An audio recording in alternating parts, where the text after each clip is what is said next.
اللہ الرحمن الرحیم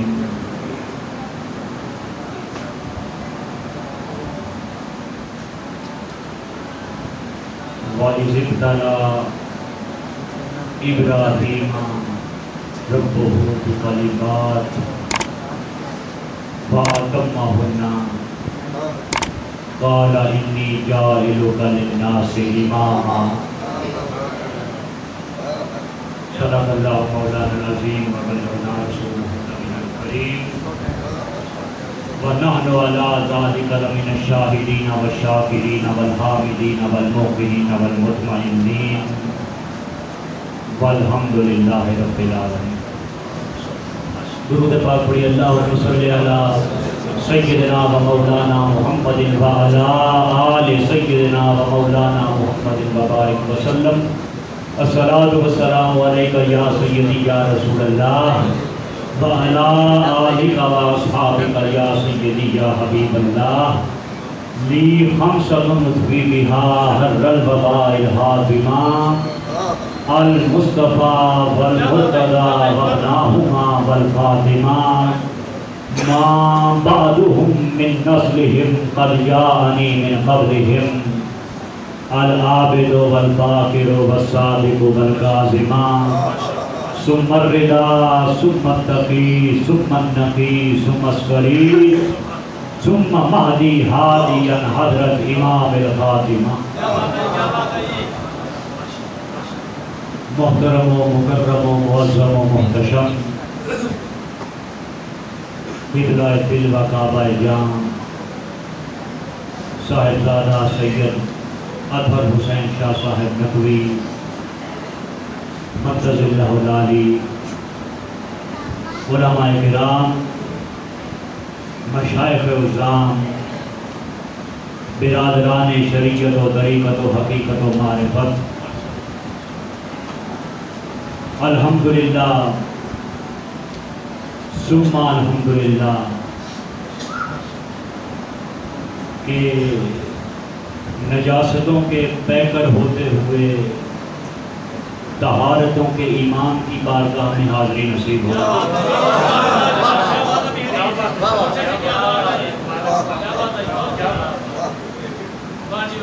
نجاستوں کے پیکر ہم جیسے اور طہارتوں کے امام وہ،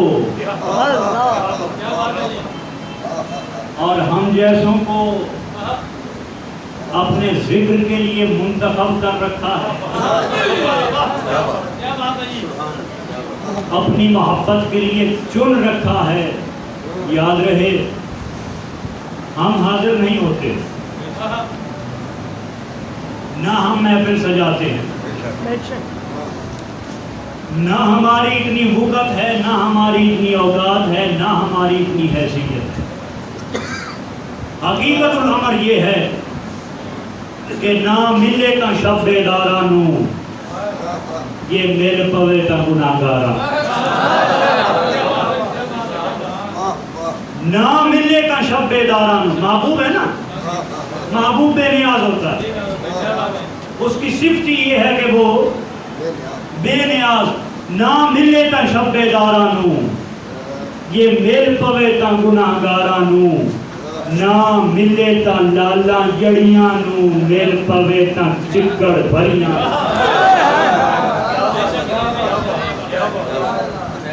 نہ ملے تا لالا جڑیاں نو مل پوے تا چکڑ بھریاں نو، نہ ملے تا اچیاں اچیاں نو مل پوے تا کنو بجیاں نو، نہ ملے تا عالماں کاریاں نو مل پوے تا عشق دیاں ماریاں نو، نہ ملے تا پیر فقیراں نو مل پوے تا پارٹیاں لیاں۔ کیونکہ محبوب ہے اور ان جیسوں نے ہم جیسوں کو اپنے دامن سے وابستہ کر رکھا ہے۔ حضرات محترم، میں نے آپ کے سامنے قرآن مقدس کے چند الفاظ تلاوت کرنے کا شرف حاصل کیا ہے۔ عرض یہ ہے، ایک مقام نبوت ہے، اور ایک مقام امامت ہے.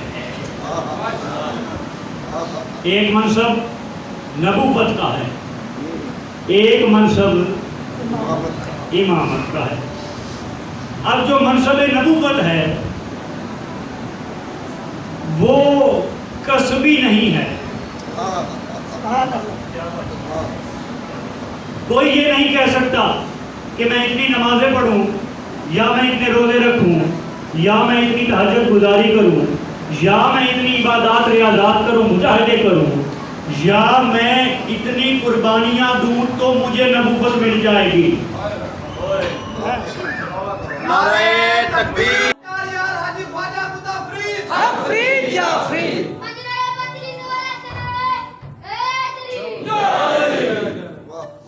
کوئی شخص یہ دعویٰ نہیں کر سکتا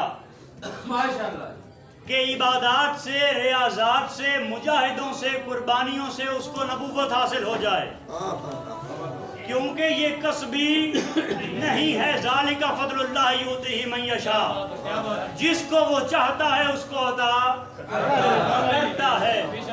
کوئی اپنے بلبوتے پہ نبوت حاصل نہیں کر سکتا, لیکن ایک منصب امامت ہے. قرآن فرما رہا ہے ابراہیم علیہ السلام کو حکم ہوتا ہے. حکم کیا ہے؟ بیوی بچے کو لو, بیابان میں, ویرانے میں, بیوی بچے کو بیابان میں جا کے چھوڑ آؤ. کیا حکم ہو رہا ہے؟ اپنے بیوی بچے کو لو اور جا کے بیابان میں, جہاں پانی بھی نہیں ہے, جہاں نہ زندگی ہے نہ زندگی کا کوئی ہے, وحشت ہی وحشت ہے, دہشت ہی دہشت ہے, وہاں جا کر بیوی بچے کو چھوڑو. ابراہیم علیہ السلام بیوی بچے کو لے گئے, اس بیابان میں جا کے چھوڑا. ٹھیک ہے, اب حکم ہو رہا ہے ابراہیم, یہ بچہ ہے, یہ بیٹا ہے جو بڑی قربانیوں سے, بڑی دعاؤں سے, بڑے انتظار کے بعد تجھے دیا گیا ہے بڑھاپے کی عمر میں. یہ بچہ ہے, اس کو لے جاؤ اور اس کی گردن پہ جا کے, سمجھ رہے ہیں نا امامت کہاں سے آتی ہے؟ لے جاؤ, اس کے گلے میں جا کے چھری چلاؤ.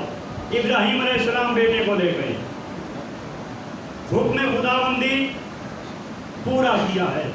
اب حکم اور ہو رہا ہے, ابراہیم یہ آگ ہے, اس آگ کے اوپر سے پرندہ بھی نہیں گزر سکتا. ابراہیم اس کے اندر چھلانگ لگا. ابراہیم کون ہے؟ نبی ہیں, رسول ہیں. نبی ہوتے ہوئے امتحان آ رہے ہیں, آزمائشیں آ رہی ہیں. جب ہر امتحان میں, ہر آزمائش میں ابراہیم کامیاب ہو گئے, تب حکم ہو رہا ہے, اللہ فرما رہا ہے وَإِذِ ابْتَلَىٰ إِبْرَاهِيمَ رَبُّهُ بِكَلِمَاتٍ, ہم نے ابراہیم کو آزمایا, مختلف طریقوں سے آزمایا, مختلف حوالوں سے آزمائش کی, مصیبتیں نازل کی, سخت احکامات دیے, ابراہیم کو آزمایا. جب ابراہیم ہر آزمائش میں کامیاب ہو گیا, فَأَتَمَّهُنَّ, ابراہیم جب کامیاب ہو گیا, پھر کیا ہے؟ جب فرمایا انی جاعلک للناس اماما, ہم نے ابراہیم کو تمام انسانوں کا امام بنا دیا. نبوت کے لیے آزمائشیں نہیں آ رہی, نبوت کے لیے امتحان نہیں لیے جا رہے, نبوت کے لیے تکلیفیں نہیں آ رہی, آزمائشیں کہاں آ رہی ہیں؟ ہم نے آزمائشیں لی. جب دیکھا ابراہیم کامیاب ہوا, تب ابراہیم کی امامت کا اعلان ہو رہا ہے. امامت کہاں آتی ہے؟ رستے میں کربلا حائل ہوا.